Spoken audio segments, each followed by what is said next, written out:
সম্মানিত ভিউয়ার্স, শাশুড়ি বৌমা যুদ্ধের দ্বিতীয় পর্ব নিয়ে আসলাম আপনাদের কমেন্টসের উপর ভিত্তি করে। সকালের মিষ্টি উষ্ণ আবহাওয়ায় রাজুর বুকের ভেতর লেপ্টে আছে নীলা। আজ শুক্রবার, প্রতিদিনের থেকে এই দিনটা একটু বেশি স্পেশাল। রাজুকে সারাদিন বাসায় পাওয়া যায়। ঘড়ি 7টার ঘরে পৌঁছালেই নীলা ঘুম থেকে উঠল। কাল রাতে রাজুর সঙ্গে ডিনার করেছে। শাশুড়িও কোনো কথা বলার সাহস পায়নি। সে তড়িঘড়ি করে ফ্রেশ হতে চলে গেল। নীলা ফ্রেশ হয়ে রান্নাঘরে যায়। বুবলি বেগম তাদের জন্য নাস্তা বানাচ্ছিল। সে নিজেই সকাল সকাল নাস্তা তৈরি শুরু করে। নীলা তাকে সাহায্য করতে আসলে আবার চোখ রাঙিয়ে তাড়িয়ে দেয়। নীলা বের হয়ে আসে রান্নাঘর থেকে। তখন শাশুড়ি মুখ বাঁকা করে বলে, আমি যত বছর বেঁচে আছি আমি নিজেই সব করব। অথচ আজ করতে করতে চিল্লিয়ে বলে কেউ তাকে সাহায্য করে না, মহারানীর মতো বসে বসে খায়। নীলা তার রুমে এসে বসে। নীলা শাশুড়ির কাণ্ডে বুঝে উঠতে পারে না হাসবে নাকি দুঃখে কাঁদবে। সে দীর্ঘশ্বাস ফেলে উঠে রাজুর জন্য চা আনতে আবারও রুম থেকে বের হয়ে যায় রান্নাঘরে। রান্নাঘরে যেতে বুবলি বেগম রুটি বেলে মুখ ঘুরিয়ে রাখে। এমন ভান করলো যেন সে নীলাকে দেখতেই পায়নি। ভেতরে ভেতরে সে জ্বলে পড়ে যাচ্ছে।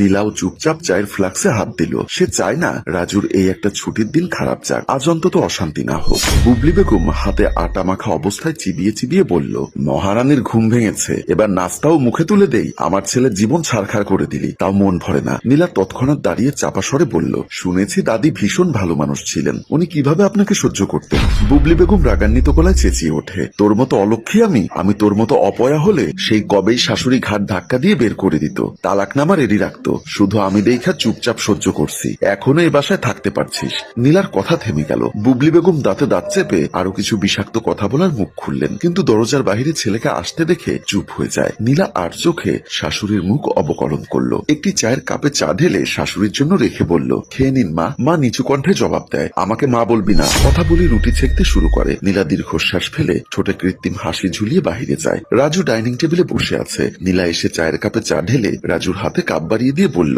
আমি রুমে যাচ্ছিলাম, তুমি কেন আসতে গেলে? রাজু চায়ের কাপে চুমুক দিয়ে বলল, ঘুম ভেঙে গেল তাই উঠে পড়েছি। বুবলি বেগম রান্নাঘর থেকে পাশে এসে দাঁড়িয়ে গলা উঁচিয়ে বলল, তোর বউয়ের মুখ খারাপ, এই বাড়িতে থাকতে চাইলে ভদ্র আচরণ করতে হবে। বুবলি বেগম থেমে চেঁচিয়ে আবারও বলল, তুই ওরে শাসন করতে পারিস না? তোর লাইফেই আরো বেহায়া হয়েছে। এত বউ ভক্ত ভালো না, ওরে কিছু বলাই যায় না, তার আগেই তুই ছ্যাত কইরা উঠোস।